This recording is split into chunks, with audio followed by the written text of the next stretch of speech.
आज मैं आपके साथ 2 कच्चे आलू से बनने वाली ऐसी टेस्टी रेसिपी शेयर कर रही हूँ जिसके साथ मैं आज कैरी की खट्टी तीखी चटनी भी बनाऊंगी, जिसके साथ इस नाश्ते का टेस्ट 4 गुना हो जाएगा।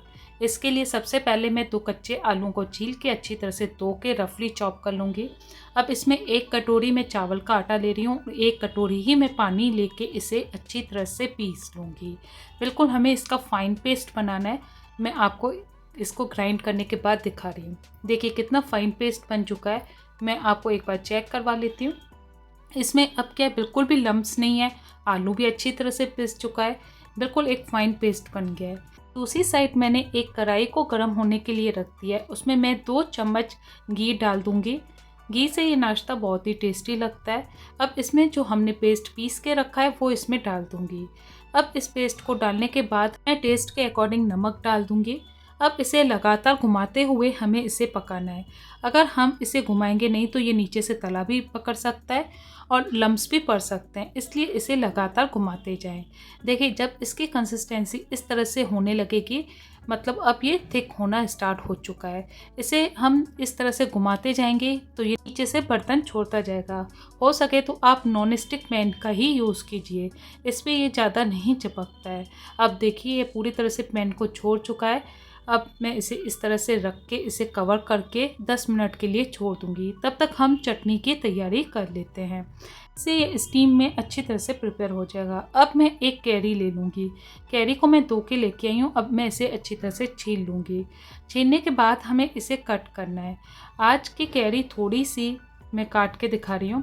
थोड़ी सी इसकी गुठली बीच में से हार्ड हो गई है, तो मैं इसे साइड साइड से इस तरह से काट लूँगी। अब इसे इस तरह से काटने के बाद एक ग्राइंडिंग जार ले लूँगी। पर मैंने दूसरी साइड थोड़ी सी प्रिपेयरिंग भी कर लिया है, जिसमें मैंने धनिया पत्ती को अच्छी तरह से काट के उसे धोने के लिए 5 मिनट के लिए रख दिया है। धनिया पत्ती को अच्छी तरह से धोएंगे तो मतलब अगर भिगो के रखेंगे तो उसकी सारी मिट्टी नीचे बैठ जाती है और वो पानी में ऊपर आ जाती है। अब इस कैरी के ऊपर मैं ग्राइंडिंग जार में 2 या 1 जितनी भी आपको हरी मिर्च पसंद हो वो हम डाल देंगे। अब धनिया पत्ती को देखिए मैं इस तरह से ऊपर से निकाल के इसमें डाल दूंगी। अब इसे मैं थोड़ा दरदरा पीस लूँगी। अब इसका मैं जैसे बिल्कुल फाइन पेस्ट नहीं बना रही हूँ। अब इतना जब ये पिस चुका होगा, पहले मैं इसमें मसाले ऐड कर दूंगी।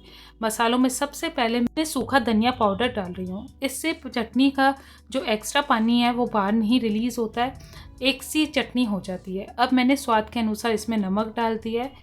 अब इसमें ½ टी स्पून मैं इसमें अमचूर पाउडर डाल दूंगी। आप ऐसे कैरी खुद ही खट्टी होती है, पर थोड़ा सा इसमें अमचूर पाउडर डालेंगे तो इसका टेस्ट और भी ज़्यादा इनहेंस हो जाएगा। अब मैं इसको एक बार फिर से पीस लूँगी। देखिए चटनी कितनी अच्छी तरह से पिस चुकी है, पानी भी अलग से एक्स्ट्रा पानी मतलब रिलीज़ नहीं हो रहा है, बिल्कुल एक सी बनी है। अब मैं इसे एक बाउल में निकाल लूँगी। अगर आपको ये गाढ़ी लगे तो इसकी कंसिस्टेंसी को आप मेंटेन करने के लिए थोड़ा सा पानी भी डाल सकते हैं। कलर भी कितना फ्लोरोसेंट अच्छा आ चुका है। अब मैं दूसरी साइड आपको दिखा रही हूँ। मैंने एक बड़ा सा बाउल ले लिया है और जो हमने आटा प्रिपेयर किया था वो भी दिखा दे रही हूँ, वो इसमें मैं निकाल लूँगी। देखिए आटा कितना अच्छी तरह से एक सा हो चुका है, मतलब स्टीम में पकने के बाद ये एकदम से कढ़ाई को छोड़ रहा है।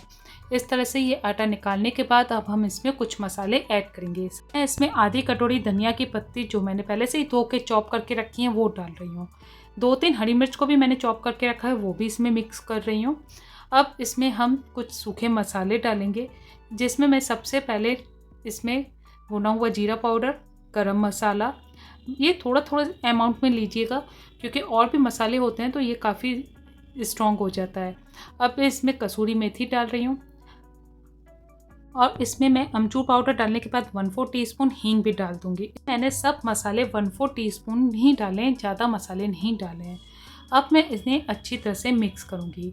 आटा अभी भी काफ़ी गर्म है, इसलिए मैंने 1 कटोरी में ठंडा पानी ले लिया है। इसमें मैं थोड़ा सा हाथ को डिप करके इस आटे को अच्छी तरह से मैश करती जाऊँगी। इससे आटा हमें ज़्यादा गर्म नहीं लगेगा और अच्छी तरह से मैश भी हो जाएगा। इस तरह से मैश होने के बाद मैं हाथ में थोड़ा सा ऑयल लगा के इसकी छोटी छोटी लोइयाँ बना लूँगी। इस तरह से लोइयाँ बनाने के बाद मैं इन्हें बेल लूँगी। बेल के मैं आपको एक लोई दिखा रही हूँ। पहले मैं इसे प्रेस कर लेती हूँ। अब बेलन पे भी आप चाहें तो थोड़ा सा ऑयल लगा के फिर बेल सकते हैं, या तो लोई पे ही डायरेक्ट ऑयल लगा के भी बेल सकते हैं।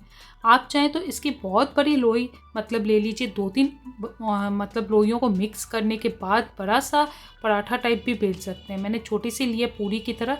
अब इसमें मैंने इतना सा, देखिए इतना बड़ा ढक्कन लिया है, आप चाहें तो इससे बड़ा भी ले सकते हैं। इसकी इतनी सी मैंने इसकी लोई काट ली है, देखिए ये इतनी मोटी होनी चाहिए। और बहुत बड़ा बेलने के बाद भी आप इसी तरह से छोटी छोटी लोइयाँ काट सकते हैं, मतलब छोटी छोटी पूड़ियाँ काट सकते हैं। अब मैंने दूसरी साइड एक पैन को गर्म करने के लिए रख दिया था, उस पर ये सारी पूड़ियाँ डाल दूँगी। अब इन्हें अलट पलट कर थोड़ा सा ऑयल लगा के हमें सेकना है। ये देखिएगा नाश्ता काफ़ी सॉफ्ट भी बनेगा। बच्चों को तो ये नाश्ता बहुत पसंद आता है, बड़े भी इसे बहुत शौक़ से खाते हैं। आप देखिए कितनी इजीली बन रहे हैं। फ्लिप करने के बाद मैंने ज़्यादा ऑयल भी नहीं लगाया, कम ऑयल में ये अच्छी तरह से फ्लिप हो रहे हैं। इस तरह से पलट के हमें मतलब अलट पलट के इस नाश्ते को बनाना है। अब ये अच्छी तरह से रेडी हो चुका है, मैं इन्हें सर्व करके दिखा रही हूँ। देखिए सर्व करने में भी ये कितना ही टेम्पटिंग लग रहा है कि बस हाल बच्चे इसे खाने के लिए रेडी हो जाएंगे। और इस चटनी के साथ तो ये नाश्ता काफ़ी टेस्टी लगता है और बन भी जल्दी जाता है।